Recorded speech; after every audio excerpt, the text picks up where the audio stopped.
solicito por favor que cuando hagan preguntas levanten la mano. Quien quiera de ustedes hacer una pregunta directamente a él y digan su nombre y la pregunta va para el señor Simán, para el otro invitado, directamente.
Bueno, buenas noches, bienvenidos, gracias por estar con nosotros a una emisión más de Destino 5500. Hoy hablaremos precisamente sobre un tema que es esencial para la toma de decisión de los candidatos a la presidencia de la República, sobre el tema también de la decisión que toma el electorado, ¿no? Estamos hablando del plan de gobierno, el plan de gobierno que lo están construyendo los partidos políticos, que algunos ya lo terminaron, otros están todavía trabajando esa parte del plan de gobierno.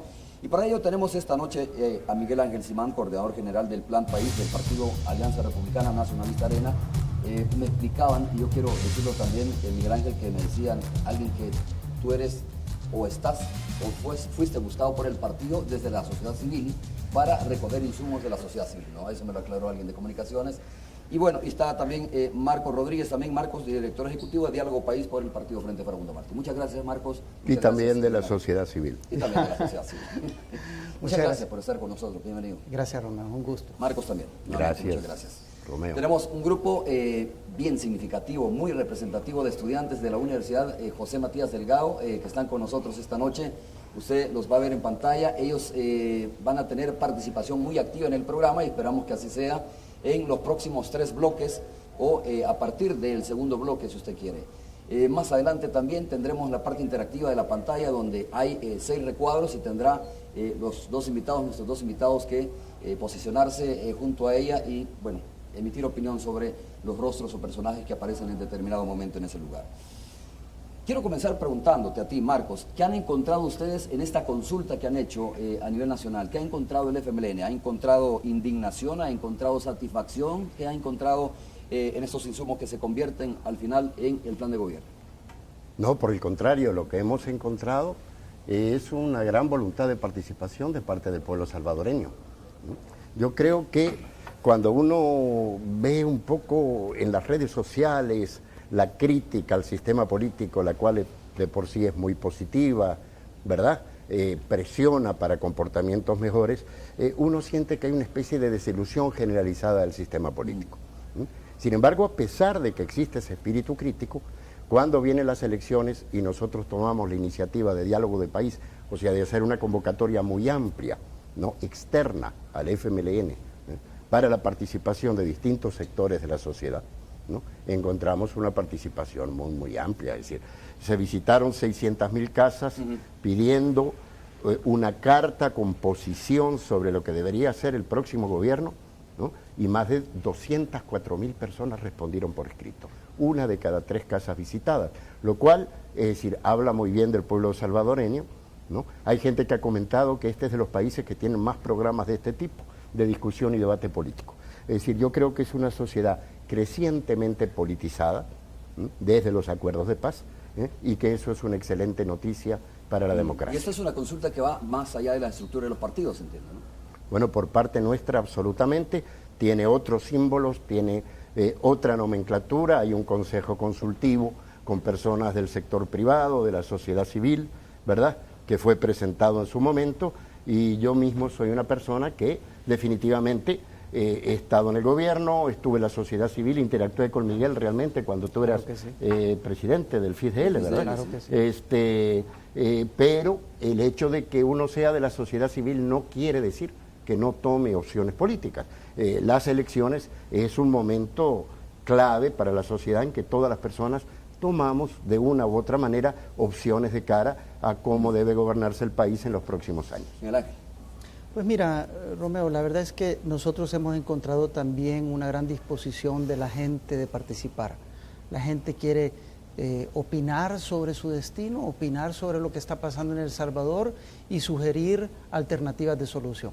Déjame decirte, sin embargo, que lo que sí nosotros encontramos fue un sentido de frustración,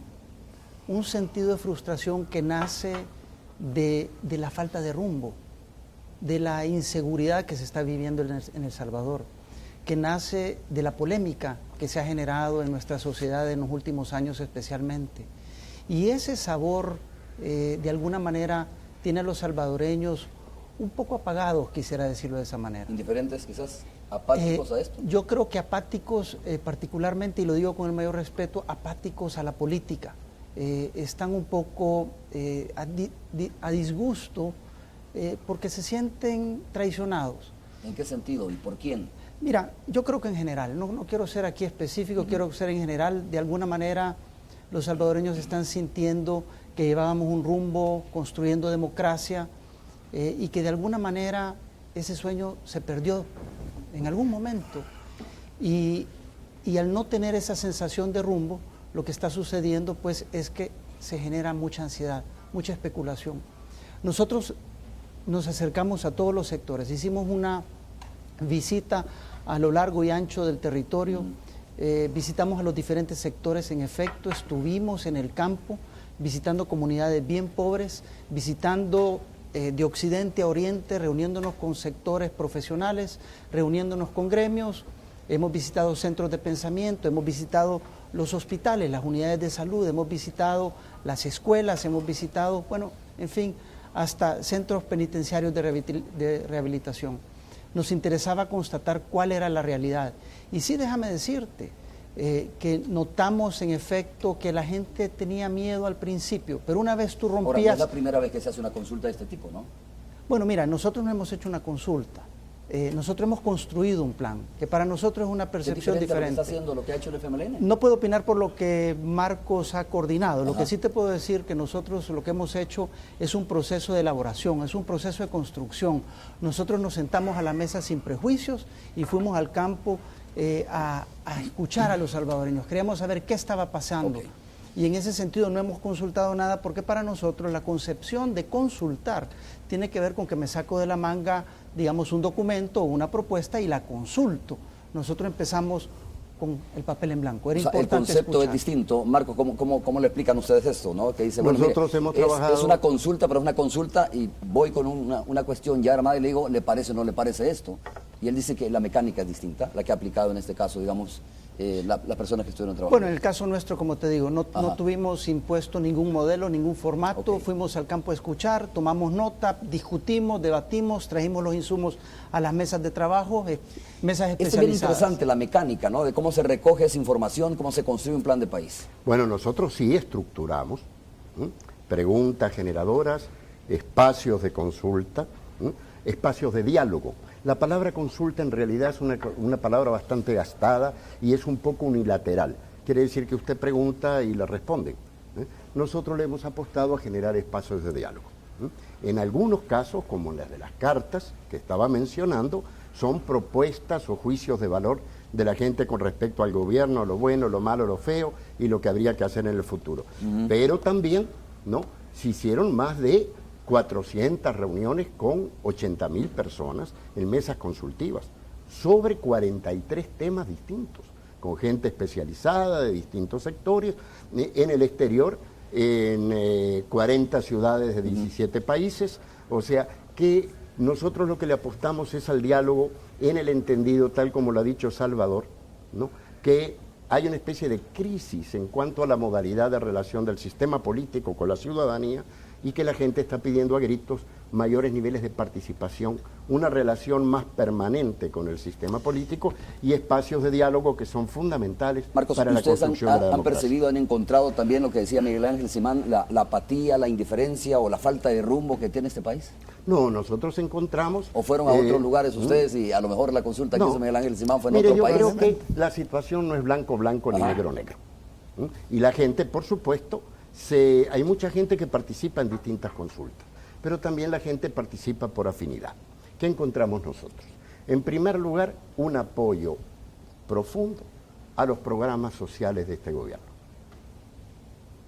Es decir, en algunos casos, incluso a nivel de propuesta, la mayoría plantea la profundización o extensión de los programas. No hemos escuchado una sola voz que dijera que hay que volver al pasado en términos de los programas de apoyo social.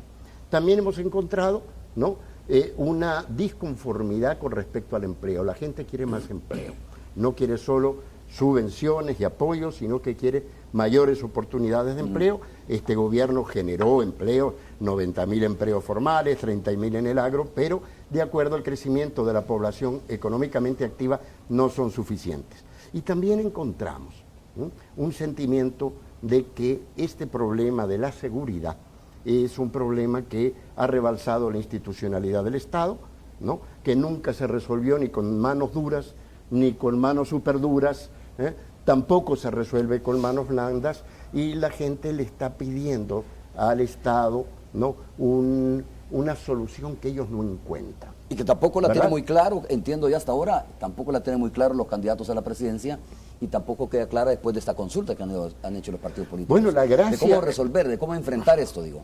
La gracia de la democracia justamente esta interrelación, ¿no?, de expresión de inconformidades, propuestas propositivas, Okay. ¿no? Y es una forma justamente de ir desarrollando el país de la forma más democrática posible. Déjame solamente interrumpirte, Romeo, porque nosotros sí encontramos qué es lo que los salvadoreños quieren. Nosotros llegamos, hablamos con ellos y déjame decirte algo, los salvadoreños están sufriendo los problemas, pero ellos saben cuál es la solución.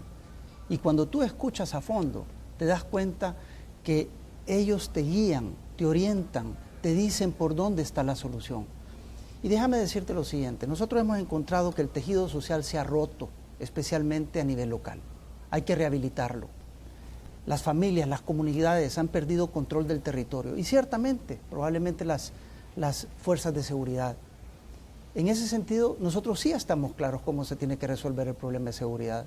No tenemos ninguna duda, pero hay que tomar medidas audaces, se necesita liderazgo y eso es lo que la gente nos está pidiendo. Ok, estaba revisando digamos, lo que son los ejes, ¿no?, los principales ejes del plan de gobierno, por decirlo de esa manera. El FMLN tiene 3 definidos, que es empleo, seguridad y educación. Ya. El Partido Arena tiene 5 ejes definidos, que son la reactivación económica, seguridad, educación, cultura y deportes, inversión social y transparencia e institucionalidad.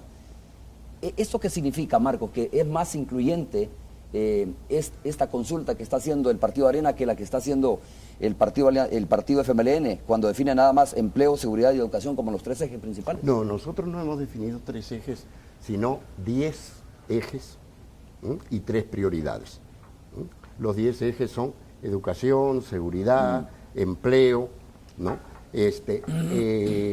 políticas sociales, reforma del Estado, profundización de la democracia, cultura, deportes, pero entre estos 10 ejes hay 3 prioridades que se articulan y están muy interrelacionadas. Son esas 3 que estábamos mencionando. ¿No? Y que tiene que ver justamente, ¿no?, con la educación es fundamental para la generación de empleo, ¿no?, y la educación es fundamental para superar la cultura de violencia que tenemos en este país. Y así estos 3 ejes se retroalimentan, ¿no?, pero en un contexto de un programa que tiene aproximadamente 100 compromisos estructurados en torno a 10 ejes de trabajo.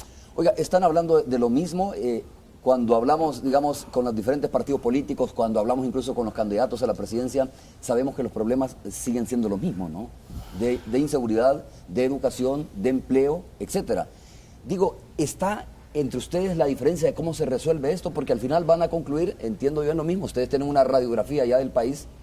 Tú me puedes decir si este país está listo para continuar con un segundo gobierno o si está listo este país para volver a gobiernos de derecha, Miguel Ángel. Pero, ¿cómo lo están viendo? Porque, insisto sobre esto, es la forma de cómo resolver estos problemas cuando al final concluyen que son los mismos. Mira, yo creo que lo que tú planteas tiene que ver con la manera con que cada uno estructuró el proceso. Nosotros identificamos, después de las diferentes visitas y encuentros que tuvimos con diferentes sectores de la población, encontramos que la manera de estructurar el proceso era a través de estos 5 ejes estratégicos. Ciertamente dentro de cada eje estratégico hay diferentes componentes bien importantes que van pues a niveles más específicos, a temáticas más específicas. Y yo creo que ambos son válidos en ese sentido. No creo que ellos han dejado de cubrir algún tema y al igual que nosotros no hemos dejado de cubrir. A eso me refiero, ¿no? Que al final coinciden que son los mismos temas que le están preocupando a la población. Es que la población está clara cuáles son sus problemas y en la medida que te los expresan, tú tomas nota, efectivamente tú los puedes identificar fácilmente. Pero déjame decirte algo que para mí es trascendental. Aquí se ha dicho muchas veces que los salvadoreños no sabemos lo que queremos, y eso no es cierto. Lo que nosotros encontramos es que los salvadoreños sí saben lo que quieren. Te voy a decir dónde está la diferencia. La diferencia está en el cómo y en el quién. Y esa es la diferencia fundamental. Y yo creo que esa es la elección que vamos a tener este febrero del 2014. es sobre el quién, es sobre el cómo, no sobre el qué, porque todos sabemos que queremos aeropuertos modernos, todos sabemos que queremos puertos modernos, todos sabemos que queremos reactivar el agro, todos sabemos que queremos una economía creciendo y generando empleos. La pregunta es cómo y quién lo debe de hacer. Y ahí es el aspecto fundamental que tenemos que agregar ver. algo. Nosotros estructuramos nuestro programa en 10 ejes, con 3 prioridades. Y creo que son muy parecidos a los que va a utilizar la candidatura de Arena y la de Unidad. La diferencia, en mi opinión, está en 2 puntos. Es decir, en cómo y quién, en este sentido. Bueno, coincide con lo que dice la pregunta Miguel básica, Ángel. la pregunta básica. Es decir, ningún gobierno va a resolver todos los problemas de este país. La pregunta básica, y está claramente planteada en la sociedad, se ven en las encuestas, es: ¿quiere usted volver al pasado? ¿Quiere recuperar el pasado? ¿O quiere seguir avanzando hacia el futuro? ¿Tú crees que ese país entonces Y es está listo y esta población está lista para un segundo gobierno? Ya cuando tú planteas en términos generales el problema, hay 2 percepciones distintas. Puede haber gente que entienda, y en mi opinión el Partido Arena representa eso, la vuelta al pasado, y nosotros representamos el seguir caminando hacia el futuro, ¿no? Con una perspectiva de énfasis distintos. Y cuando tú entras al programa, seguramente, o a los programas, vas a encontrar puntos en comunes, no solamente en relación al aeropuerto, sino políticas que tienen aspectos en común, y también vas a encontrar diferencias. Las políticas en común son importantes porque deberían ser el cimiento de un acuerdo país. Y el hecho de que se debatan y se comulguen permiten justamente ir identificando cuáles son los puntos en común. Y bendito Dios que hay diferencias, porque si no hubiera diferencias no hay democracia. Cuando la gente va a una elección y elige entre 2 o 3 opciones, si todas son iguales, ¿no? Que es el problema que pasa muchas veces en Europa, que las propuestas se parecen tanto que la gente no logra identificar cuáles son las diferencias. Quiere decir que debe haber Pero eso es sinónimo coincidencias de y cosas. diferencias. Uno puede ser de que la gente no percibe la diferencia, ¿verdad? Como tú lo planteas, pero también que las propuestas se parezcan mucho, como tú dices, es sinónimo también de que estamos teniendo una misma visión de país, indistintamente de los partidos políticos. Las 2 cosas vas a encontrar, y yo creo que los medios de comunicación y este tipo de programas de debate, que no eran tan habituales, yo creo que incluso hay un cambio, cada vez en más programas de debate hay una confrontación y hay también complementariedad entre las distintas opciones y abonan a este proceso de construcción democrática que arrancó con los acuerdos de paz y que en mi opinión se sigue desarrollando y profundizando con este gobierno y con el que va a venir a posterioridad. Sin duda, Romeo, hay que ver las cosas con objetividad. Y a mí me encanta el entusiasmo de Marco y me encanta ese espíritu. Y yo lo comparto. Pero mira, la verdad es que los indicadores, cuando uno los ve, los indicadores nacionales no están apuntando en la dirección que todos quisiéramos. De hecho, como país hemos perdido grado de calificación, el país ha caído en diferentes indicadores de competitividad, algunos niveles sobre educación han decaído, los resultados de la PAES no son los mejores, en el tema de salud ni digamos. Yo creo que hay mucho por hacer y como te digo, creo que los indicadores no apuntan al argumento a favor de lo que Marco está planteando. Yo creo que tenemos que ser objetivos en este análisis porque las soluciones dependen de la objetividad y el realismo con que tú abordas los problemas. En ese sentido nosotros hemos sido bien claros en cuáles son las medidas que se tienen que rectificar. Y nadie está proponiendo un plan para ir hacia atrás. Eso no tendría sentido. Nosotros estamos haciendo un plan de ruta, para recuperar el rumbo del crecimiento y del desarrollo social. No se está buscando hacer un plan para retroceder, hay que avanzar. Y ciertamente todos los gobiernos han hecho cosas positivas, nosotros las hemos encontrado. Reconocemos que incluso este gobierno ha hecho cosas positivas y creemos que todo aquel programa social que ha tenido un impacto real, un impacto positivo, hay que mantenerlo, hay que sostenerlo. Si ese es uno de los grandes desafíos que estamos encontrando, que muchos de los programas sociales que este gobierno ha lanzado no vemos cómo se van a sostener si no tomamos las medidas necesarias para garantizarle a los beneficiarios de estos programas sociales la continuidad, ¿verdad? Ok, ¿fue Arena el que comenzó a desarrollar esos programas sociales? Me hago esa pregunta, ¿no? Si fue en las administraciones de Arena la que se comenzó a hacer estos programas sociales, de los cuales ahora dice profundizaría. Claro, Romeo, si aquí, como te digo, creo que la clave está en cómo vamos construyendo país sobre las experiencias. Y ciertamente los gobiernos en el pasado fueron desarrollando, fueron sentando las bases, no solamente para el crecimiento económico, sino también para muchos de los programas sociales que hoy en día están vigentes. Ok, Marcos, antes de ir a la pausa comercial. No, retomando el punto de objetividad, la mayoría de los programas sociales son nuevos. Y el desequilibrio fiscal que han provocado los programas sociales tiene su lógica. Usted está en el medio de una crisis internacional enorme que generalmente golpea a la gente más pobre y se encuentra con un país que ha carecido de programas sociales, donde se confió plenamente en la capacidad que tiene el mercado de solucionar por sí mismo las cosas. Es más, Calderón Sol dijo en su momento, no hay mejor plan que el que no existe. Y nos encontramos con un país que es el país con menos crecimiento económico e inversión interna y externa desde 1994, todos los años sin excepción con respecto, salvo 2 o 3 que quedamos penúltimos. Entonces usted se encuentra con que se aplicó una filosofía que era saquemos el Estado del mercado y el mercado va a solucionar todos los problemas. 15, 20 años después se encuentra con desempleo, un crecimiento económico que no termina de arrancar, mayor o menor. La cifra clave, objetiva, es cómo estamos con respecto a la región. Y yo tengo gráficos que muestran que El Salvador creció, fue el último o el penúltimo desde 1994. Privatizamos, abrimos el país, la inversión externa compró activos que ya existían. Los bancos hoy son extranjeros, eran nacionales. El cemento era nacional, hoy es extranjero. La cerveza era nacional, hoy es extranjera.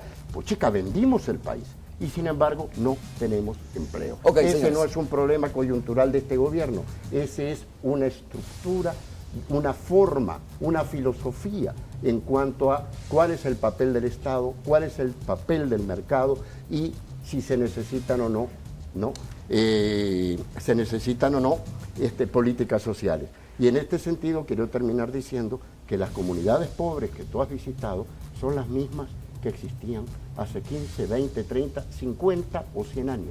El problema histórico de este país es que no se ha gobernado para 7 millones de personas, sino para pequeñas élites. Romeo, yo creo que hay que recordar los indicadores. Cuando salimos de la guerra yo recuerdo que andábamos en niveles de pobreza de más del 64 o 70%, dependiendo cómo la medías en aquel momento. Llegamos a tener niveles de pobreza del 38%. Creo que algo bueno hicieron los gobiernos anteriores. Y ciertamente hoy los niveles de pobreza andan alrededor del 42%. ¿Cómo es posible que luego que teníamos una tendencia, gracias a los diferentes programas sociales que habían, que podían ser mejorados desde luego, pero se hicieron los primeros pininos, programas que de alguna manera empezaron a atender las realidades sociales, pero también hubo crecimiento y eso contribuyó a esa caída de los niveles de pobreza. Hoy han subido, entonces algo no está funcionando, ciertamente.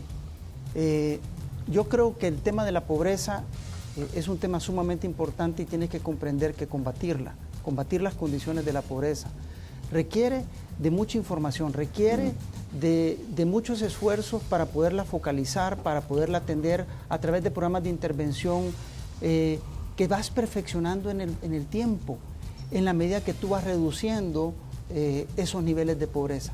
Porque después que tenías 60 y pico % de pobreza, en la medida que te van quedando bolsones de pobreza, requiere un poco más de expertise, de especialidades técnicas para poder atenderla. Y yo creo que es parte del proceso natural que el país venía desarrollando. Vamos a hacer la primera pausa comercial aquí en Destino 5500. Cuando regresemos, sí hay preguntas de los estudiantes. Vamos a incorporarlo más rápido. Ha venido una buena cantidad de estudiantes de la Universidad Matías Delgado que están con nosotros y por supuesto ellos tienen sin duda buenas preguntas. Vamos a regresar en breve.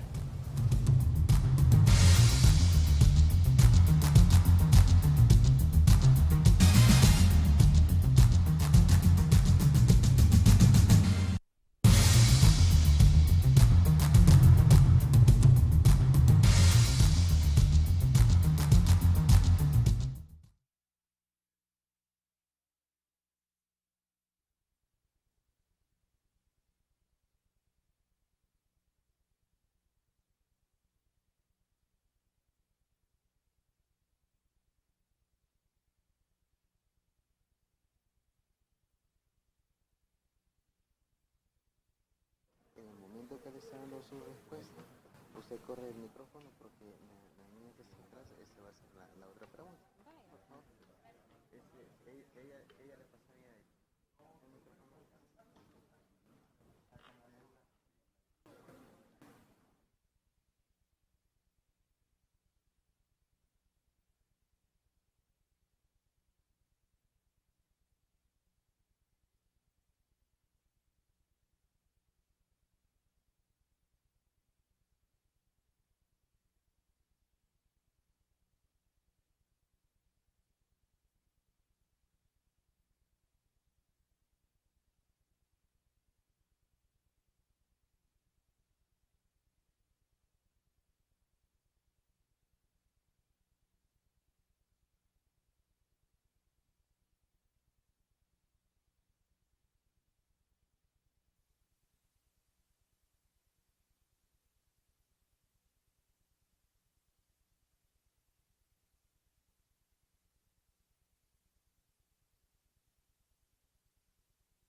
Bueno, muchas gracias por continuar con nosotros. Vea, le quito tiempo, 2 segunditos. Excelente programa, Destino 5500.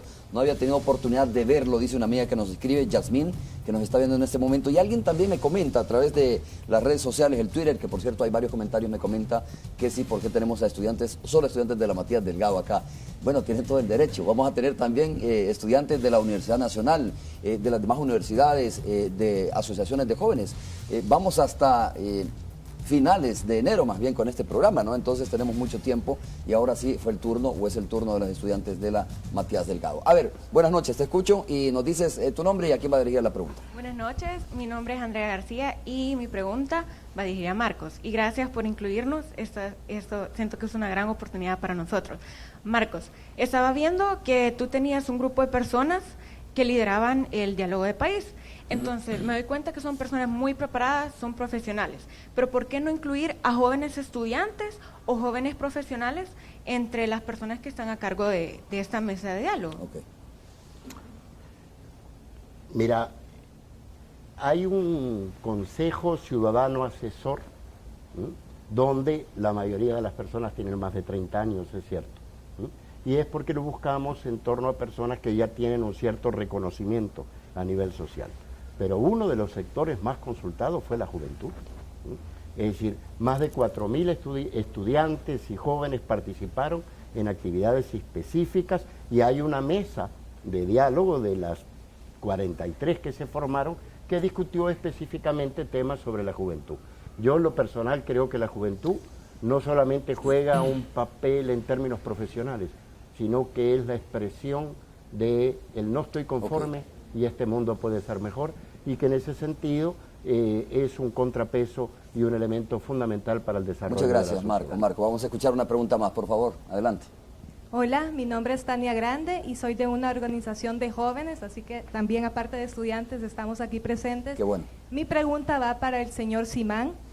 Yo quiero agregar al análisis que aparte del qué y el cómo, también está el cuándo. Y creo que allí es donde la población necesita ver una diferencia. Un ejemplo, el tema de transparencia, la diferencia creo que la ha hecho el gobierno actual, porque el cuándo se dio en este gobierno. El tema de la Monseñor Romero, el hospital maternidad, la PAES, por ejemplo, que antes se aplicaba una curva, no es que haya decaído, sino que antes había una curva de un punto que maquillaba un poco la nota. Pero entonces hay diversos proyectos que realmente creo que la diferencia va a ser el cuándo, que este gobierno finalmente los ha ejecutado, que tal vez estaban planteados desde antes, pero no se habían concretado. Y en este sentido y vinculado a la transparencia, con el tema del candidato Quijano, ustedes como buenos estrategas tienen un plan B en caso no funcione el tema del finiquito. Gracias, Tania. La verdad es que el cuándo es tan pronto sea posible, porque los salvadoreños no quieren seguir esperando, y de hecho nosotros le hemos recomendado al candidato doctor Quijano que cuando él asuma la presidencia sería muy tarde para empezar. Él tiene que empezar a preparar y afinar sus planes y sus equipos desde antes de asumir la presidencia, porque es imperativo que desde el día 1 ya muchos de los programas que se han diseñado empiecen a caminar. Y ciertamente el tema de transparencia es fundamental. Quiero recordarte que el doctor Quijano y el doctor René Portillo Cuadra han sido los únicos candidatos que públicamente han firmado una declaración en donde se comprometen a la transparencia y al respeto al Estado de Derecho. Y lo han hecho frente a observadores reconocidos como Transparencia Internacional, Concertación Democrática Nacional, quienes están como observadores velando que en efecto ellos cumplan 20 puntos muy concretos sobre la transparencia.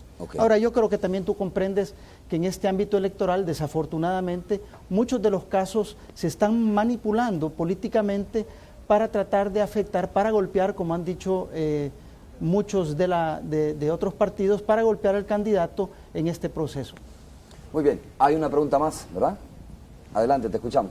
Buenas noches, mi nombre es Mónica Colocho y a mí me gustaría saber cuáles son las propuestas concretas que tienen ambos partidos para ganar el voto joven, porque a mí me da la sensación que los jóvenes estamos un poco desilusionados de la política en general, entonces a mí me gustaría saber cuáles son las propuestas de ambos partidos para ganarse el voto joven.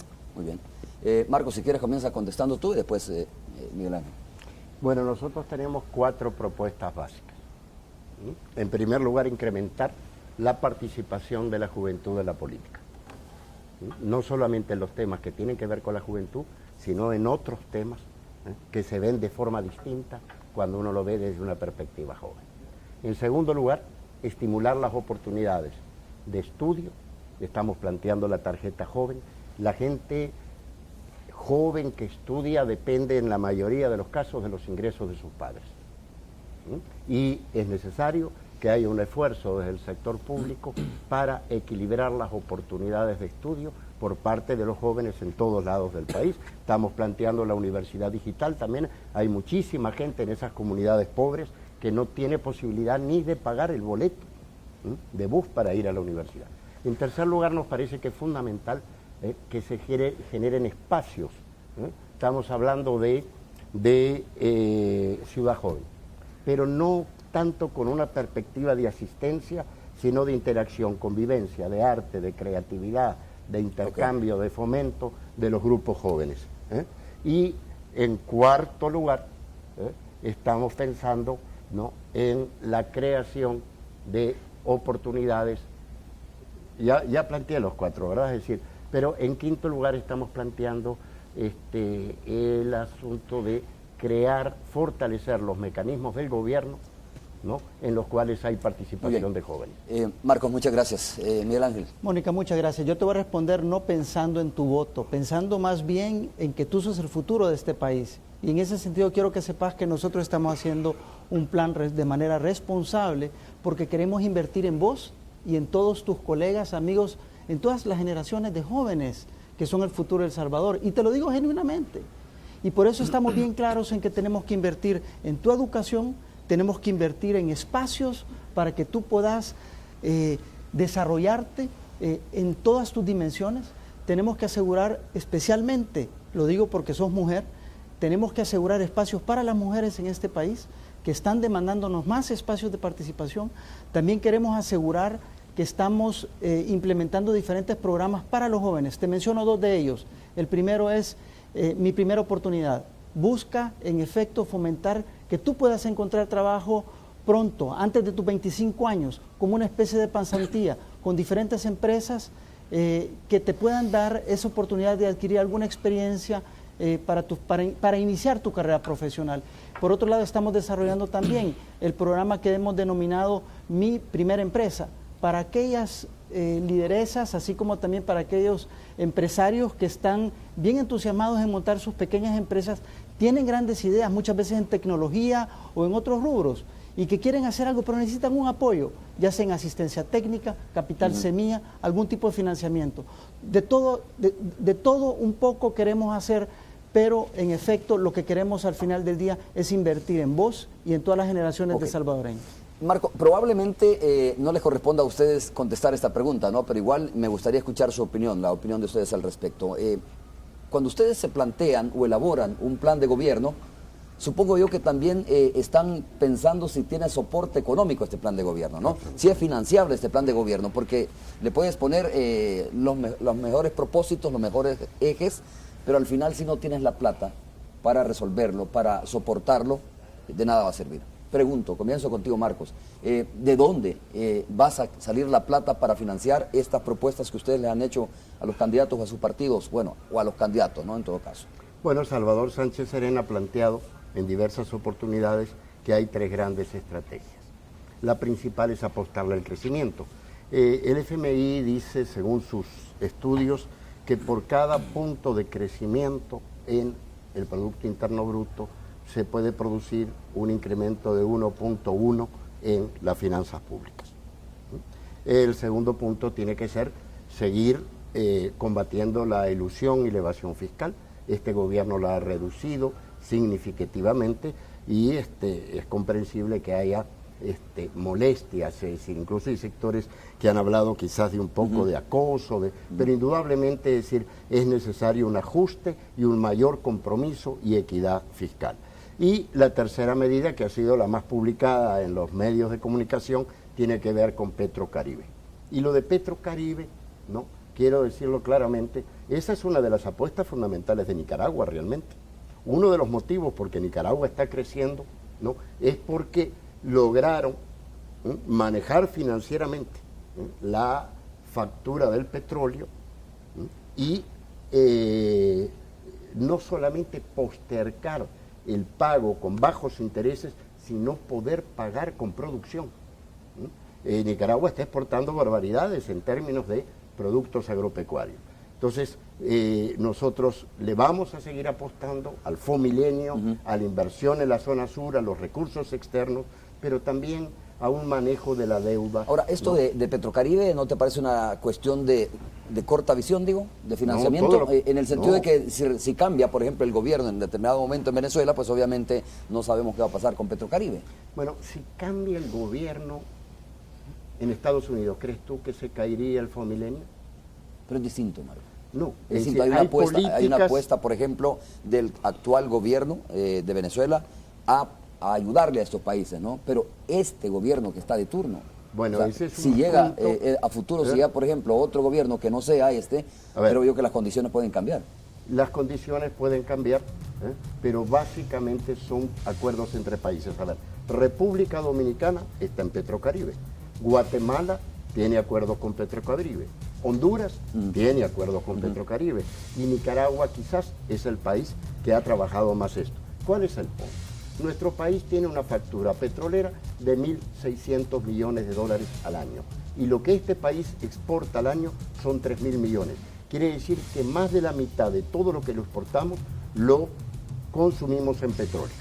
Nuestra capacidad en términos energéticos con el petróleo se ha debilitado. La planta de la Raza está vacía. Estamos hablando del banco, de los bancos, de la constancia, estamos hablando del cemento. También se ha cerrado inclusive la capacidad de refinar petróleo en este país. Y lo que estamos haciendo es tratando de hacer un manejo inteligente que nos proporcionaría 600 millones de dólares al año para invertir en la generación de empleo y en programas sociales. Yo tengo que hacer la pausa comercial correspondiente. Cuando regresemos, Miguel Ángel, es el turno de hablarnos un poco de cómo podría financiar el Partido Arena este programa de gobierno, ¿no? Sí sabemos que la primera respuesta puede ser, mire, le vamos a apostar al crecimiento, pero no es tan fácil. O sea, no es de la noche a la mañana. Cuando usted comienza a agarrar el gobierno, al siguiente día tiene las responsabilidades de pagar facturas, de pagar los programas sociales, ¿no? Así que creo que se necesita como un fondo de emergencia que le pueda servir a los partidos políticos o al próximo gobierno, mejor dicho, para poder tener un tiempo, respirar un tiempo y ver si se puede comenzar a reactivar la economía del país. Pausa, regresamos.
Bueno, nos quedamos pendientes de la respuesta de Miguel Ángel Simán respecto al tema del financiamiento, ¿no? Marcos lo puso muy claro, hay 3 grandes líneas, digamos, muy claras, identificadas, y la pregunta es para ti. Romeo, bueno, yo creo que es importante notar la respuesta de Marco, que de alguna manera hacía referencia a Nicaragua y a Venezuela. Nosotros no vemos a Nicaragua y Venezuela como referentes definitivamente.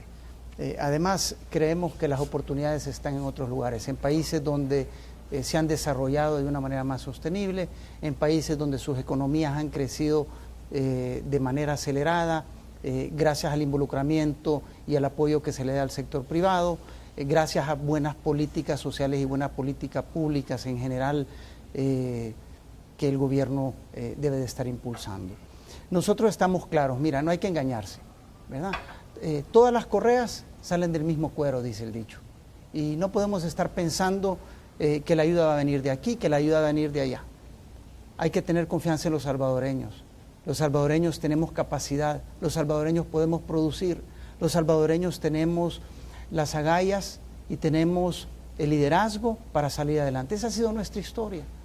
Y en estos momentos difíciles nosotros realmente creemos en esa capacidad de los salvadoreños para empujar, para hacer crecer la economía y generar gran cantidad de fuentes de trabajo. Mira lo que está pasando. Hacer negocios en este país se ha vuelto tan complicado que nadie puede invertir aquí. No solamente inversionistas extranjeros, estamos hablando de los inversionistas nacionales. Es difícil hacer negocio aquí. Mientras no se invierte, no vamos a generar oportunidades de trabajo. Por otro lado, la inversión pública es clave para el crecimiento, es tu plataforma económica para sacar al país adelante. Ahora, Miguel Ángel, y la inversión es muy pública abstracta tu respuesta cuando dices le apostamos a los salvadoreños. Yo quisiera saber si Arena de repente dice, mire, inevitablemente vamos a tener que ir a los préstamos de nuevo, inevitablemente vamos a tener que revisar la reforma fiscal o aplicar reformas fiscales o ajustar algunas cosas. Ahí sí creo que ya hay más definición sobre esto, pero cuando tú dices le apostamos a los salvadoreños, pues obviamente sabemos todos que los salvadoreños somos trabajadores, ¿ya? Y que de verdad le aportamos mucho al país, pero yo estoy hablando de cosas más concretas. Bueno, déjame darte cosas más concretas, sí, Romeo. Okay. Yo creo que el país, de acuerdo a los análisis que hemos hecho, tiene que crecer al 4% para lograr un equilibrio fiscal. De lo contrario, tenés que tomar ajustes. Y esos ajustes significa que tenés que congelar los gastos, tenés que erradicar el despilfarro que se está dando. ¿Hay despilfarro en este momento? Yo creo que está claro que hay espacio donde tú podés ser más efectivo, ser más eficiente, y en ese sentido creemos que... No, perdóname, estoy todavía dando la respuesta. Ajá. Y creo que es importante señalarlo. El país tiene que crecer, el país tiene que priorizar su gasto social y no podemos seguir despilfarrando. Yo no estoy hablando de los programas sociales hay que mantenerlos, es bien importante, pero tenés que tener algunas medidas de austeridad para asegurar que con esos recursos estamos comprando medicinas, estamos atendiendo los programas sociales que se requieren. Ahora, estamos hablando de crecimiento. ¿Por qué crecimiento? Necesitamos crecer al 4% para lograr el equilibrio fiscal. Es sumamente importante. No podemos estar hablando de más impuestos, ¿verdad? No podemos estar hablando de despedir gente tampoco. No se trata de eso. Se trata de tomar medidas de austeridad. Nosotros creemos que hay espacio para cortar la grasa y reorientar esos recursos, a los programas sociales. Y como está Marcos aquí, que me diga, Marcos, porque dijo incluso, tratando de inferir, dijo, ¿en qué está? ¿Dónde está el despilfarro? Te entendí, ¿no? ¿Dónde hay grasa en el Estado en este momento donde podría pasarse el bisturí, por ejemplo? Hay dos puntos donde yo estoy parcialmente de acuerdo con Miguel.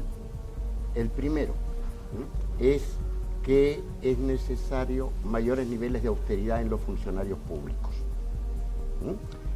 Nosotros, de hecho, en nuestro programa tenemos planteado un decreto, ya hay un decreto de austeridad, pero un decreto que regule viajes, salarios, seguridad, carros. Pero los televidentes tienen que estar claros que estamos hablando de 1, 2, 3 millones de dólares. No estamos hablando... ¿No es significante eso? No, es simbólicamente muy importante. ¿Por qué? Porque para Salvador y Óscar, y Salvador es un ejemplo de austeridad, el hecho de compartir, ¿verdad?, las dificultades económicas con la gente es fundamental.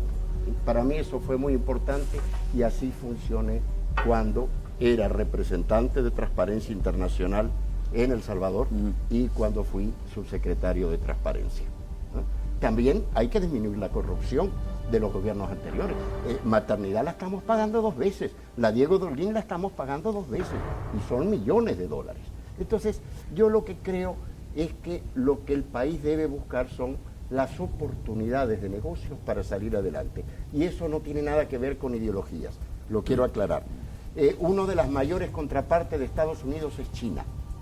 Y Estados Unidos se expresa muy críticamente con respecto al sistema político chino, pero eso no dificulta que haya relaciones económicas y que se aprovechen al contrario. Sería un error no asumirlas por prejuicios, ideológicos. Lo que estamos claros es que hay que crecer, y para crecer necesitas certidumbre. Y tú no puedes tener un gobierno que por un lado esté hablando de traer inversión extranjera, de promover la inversión nacional, y por otro lado esté polemizando con el sector privado. Eso no tiene sentido, hay que ser congruentes y consecuentes. Tú no puedes estar hablando de un paquete de Fomilenio 2, hablando sobre la importancia que tiene, pero luego estar peleando con los senadores de Estados Unidos. Romeo, por favor, tenemos que darle estabilidad al proceso de crecimiento, tenemos que inspirar confianza, tenemos que ser congruentes entre lo que decimos y lo que hacemos. Y esa es la manera que vas a realmente a atraer la inversión, con los incentivos apropiados. Marcos, tu turno para ir a la pantalla. Marcos, ahí hay 6 recuadros, tocas en una primera ocasión, nos das tu opinión y luego una segunda vez.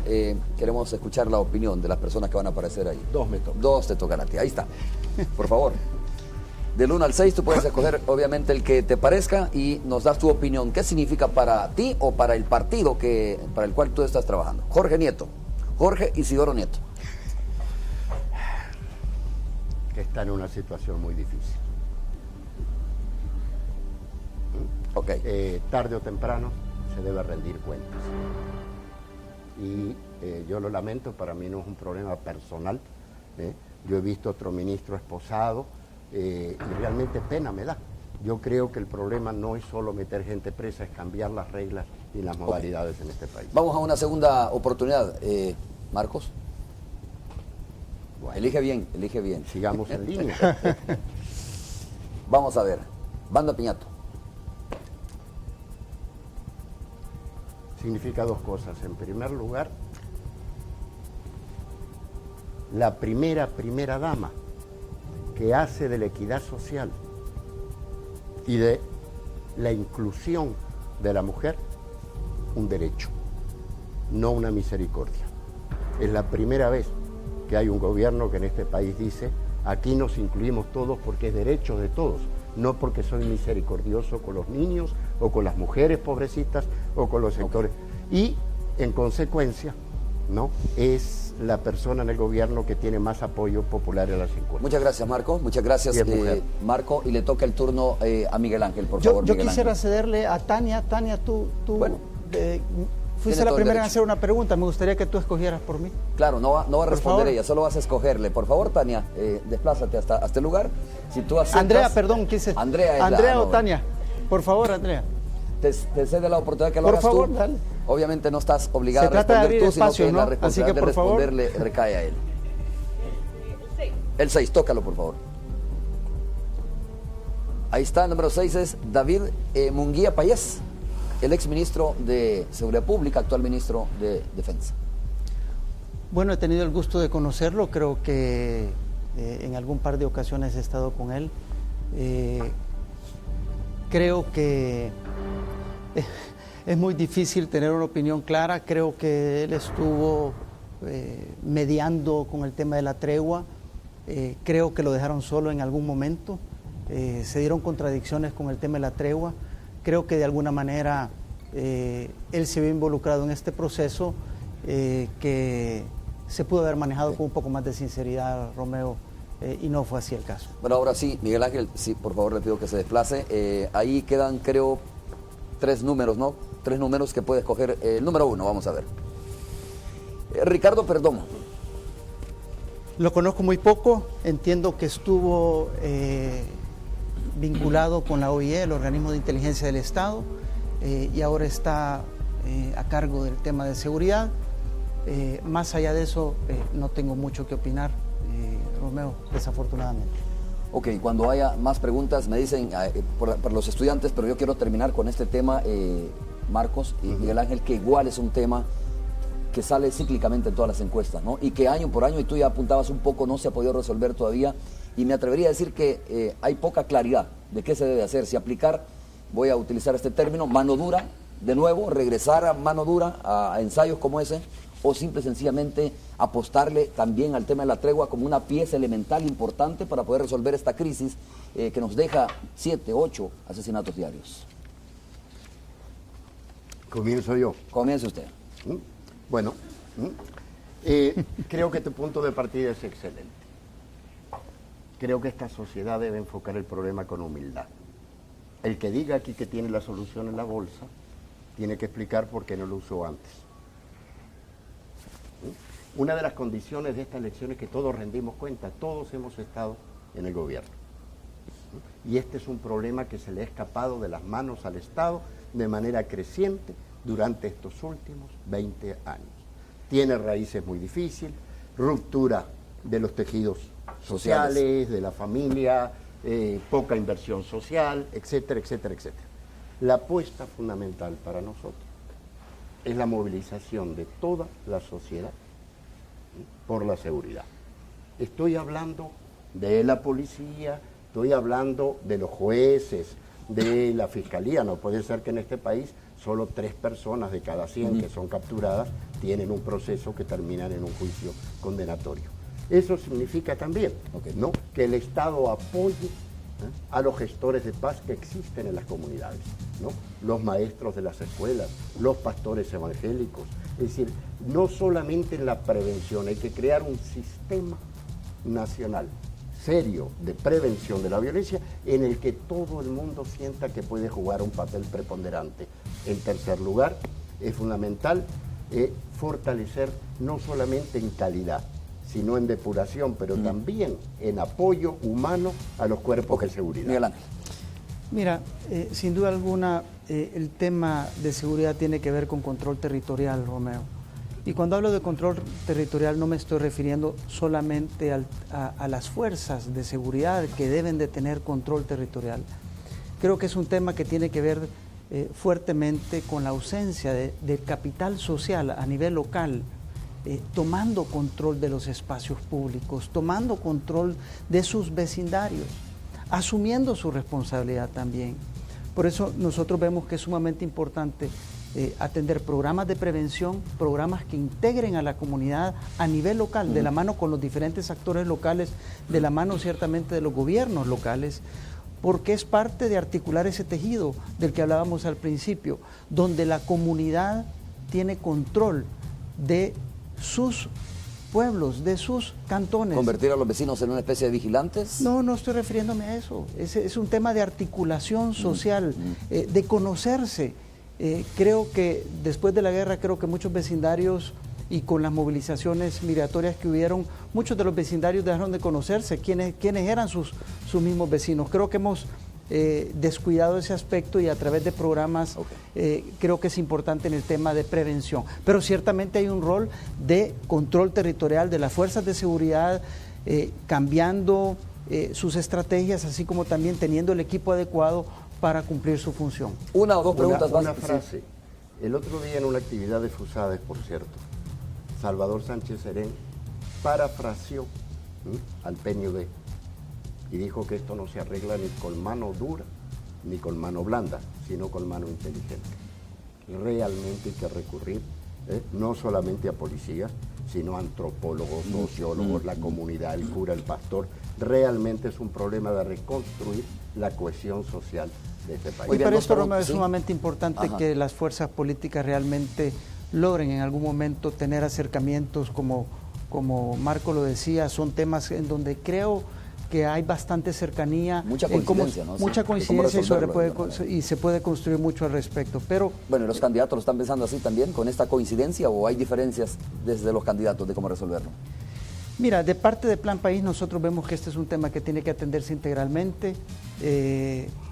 Estoy seguro que de parte del plan que Marco ha liderado también están viendo este tema como un tema que debe atenderse integralmente. Creo que pero dejo bien claro, este tipo de temas necesitan un pacto más firme. Sí, pero Romeo, el punto aquí es, mira, yo creo que ya dejemos de hablar de mano dura y super mano dura. Mira, eso es para los políticos baratos. ¿Okay? Nosotros no estamos hablando de manos duras ni super manos duras. Por favor, ya hay que trascender. Estamos hablando de ser más responsables sobre este tema. Esta es una prioridad nacional y tenemos que atenderla con inteligencia, ¿verdad? Con responsabilidad. Totalmente de acuerdo. Vamos a hacer la pausa ahora sí, cuando regresemos 2 preguntas más de los estudiantes y estamos casi despidiendo el programa. Volvemos en breve.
Como dice Marco Rodríguez, bueno, un hombre, ¿no? Y de verdad que tenemos como invitados aquí a cerca de 20 estudiantes, sí, la mayoría mujeres, solo identificados como 3 hombres ahí, se me queda uno por atrás, no sé, excepto nuestro camarógrafo que está atrás de ustedes también. Pero es el turno para ti, te escuchamos y a quién va la pregunta. Ok, buenas noches, mi nombre es Luis Méndez y mi pregunta va dirigida al señor Marco Rodríguez. En el primer bloque del programa usted mencionó acerca de la inestabilidad fiscal que están generando estos programas de gobierno. No estoy juzgándolos, no estoy diciendo que sean buenos, sean malos, pero sí están generando cierta inestabilidad fiscal. Y si dentro de su plan de gobierno para las próximas elecciones ustedes piensan mantener estos programas sociales, ¿de qué manera van a a corregir esa inestabilidad fiscal que están generando? Bien, gracias. Bueno, 600 millones de dólares no es poca plata.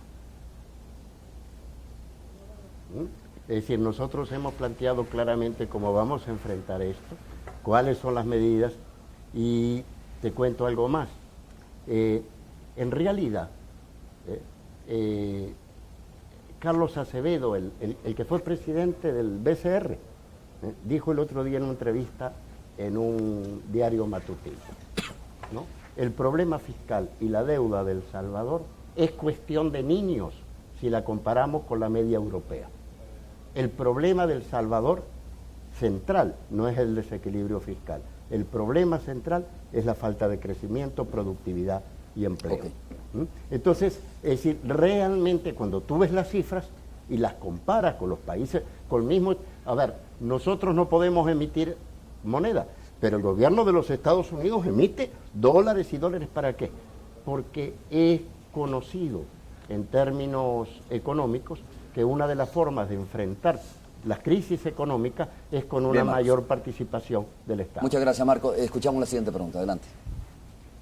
Mi nombre es Larisa y también mi pregunta era para Marcos.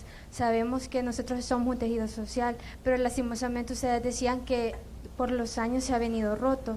Mi pregunta es qué tan efectivos se esperan que sean estos nuevos proyectos, porque sabemos que independientemente estamos El Salvador está sometido ante otros países y depende de esos países. ¿Y cómo hacer para que no solo el Estado proponga esos proyectos, sino que la población pueda ser parte de ellos? Porque se necesita de estos dos factores para que pueda tener buenos resultados, porque no se puede hacer de un día para otro. Okay. Bueno, mira, si no entendí mal la pregunta, tú estás refiriéndote a 3 puntos: las relaciones internacionales y la posición relativa de El Salvador; 2, qué tan perfectibles son los programas sociales; y 3, en qué medidas la gente puede ser parte de determinados programas. ¿Entendí bien? Mira, en primer lugar, El Salvador es un país muy pequeño, y por lo tanto es un país que depende de las relaciones internacionales, pero tiene que ser un país digno. Yo estoy feliz de Fomilenio 2, igualmente feliz si podemos manejar 600 millones de dólares y pagar con producción. No tengo ningún problema con relaciones diplomáticas con China porque tenga una ideología distinta a la que hay es decir, en realidad, ¿no? Ese es un boleto que nadie se lo cree. Los países más desarrollados del mundo apuestan, y Suiza es muy pequeña, y no está en la Unidad Europea, pero sabe manejar esa situación. 2, los programas sociales absolutamente son perfectibles todos, pero hay una pregunta previa a eso. ¿Va a invertir usted en superar la pobreza, la discriminación, en la mujer, en los jóvenes, o no lo va a hacer? En lo personal, yo creo que el problema no es el dinero, es un problema de enfoque. Bueno. En este país, hace 5 años, 6, nadie se hubiera planteado el programa de los paquetes escolares y le hubieran dicho que no hay dinero para eso. Y lo que hemos demostrado, ¿no?, es que hay problemas, pero hombre, el 88% de la deuda externa de este país viene de gobiernos anteriores. Marcos, también. Muchas gracias. Gracias también a ti. Miguel Ángel, si quieres hacer algún comentario ya para ir cerrando el programa de esta noche.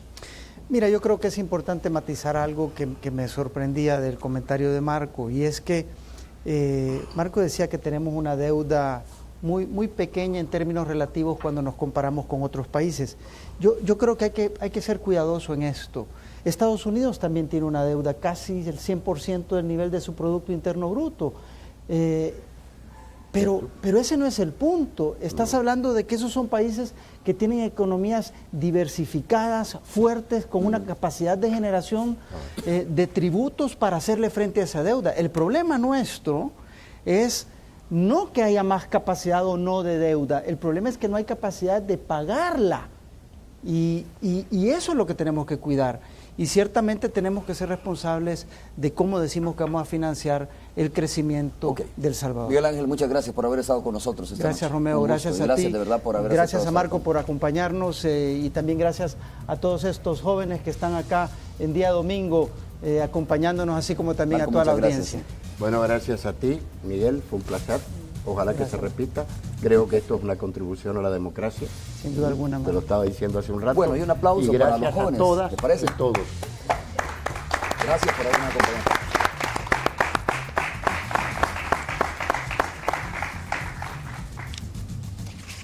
Bueno, llegamos al final. Gracias entonces. Nos vemos el próximo domingo. Recuerde el horario, 7 de la noche. Estamos tratando, y lo digo muy francamente, ¿no? No tengo confirmado, pero estoy tratando de sentar el próximo domingo a René Portillo Cuadra y Óscar Ortiz. Desde hace un poco tiempo ya venimos gestionando esto, ojalá que sea posible. Un ejemplo de que se puede discutir con mucha altura, lo hemos visto esta noche con Marco Rodríguez y Miguel Ángel Simán, que representan de alguna manera, digamos, dos programas de gobierno distintos, para ponerlo de esa manera, ¿no? Así que creo que si se hizo con ellos, se puede hacer con los demás. De esa manera. Muchas gracias, buenas noches. Gracias, Ronald.